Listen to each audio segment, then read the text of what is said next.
relatives and friends around that help out when they can too. But Darby's in daycare 2 days a week as well, which makes a big difference, just to have a day where it's just the two of us, and yeah, I can get a bit more done. Yeah, that's wonderful. So it really helps to have different sorts of support networks with it all. It's very, very important to have as much support as you can from whatever sources you can get.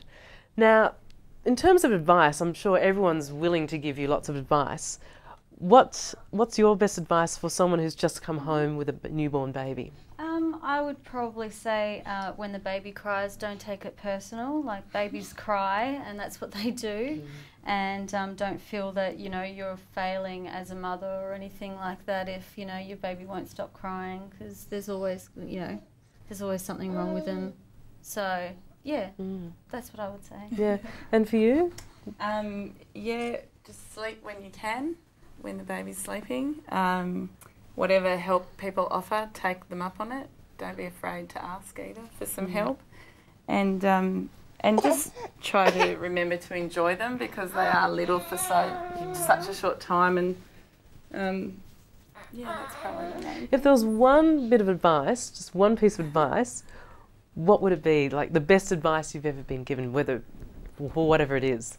Everyone tells you different things. Yeah. Like, you'll have a midwife say, don't burp the baby. I've had someone say that to me, and then somebody else say, of course you need to burp the baby. So you're just going to hear so many different forms of advice. Yeah. So you've just got to go with what your, you know, motherly instinct is, really.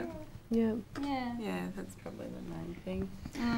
That's and wonderful. They are, the problems that you're coming up against aren't as big as what they could be when you try and put them into a bit of perspective. So I know it does seem very overwhelming, but you just have to keep telling yourself that you will get through it, and in a couple of weeks they'll change again, and then a couple more weeks they change again. So yeah, it's just take each day as it comes. Take each day, each minute. Hour by hour. Yeah.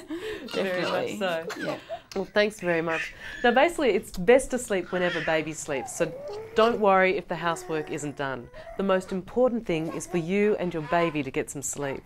Now, take the phone off the hook, switch off your mobile phone, and put a note on the front door to tell friends and family that Mum and Bub are sleeping.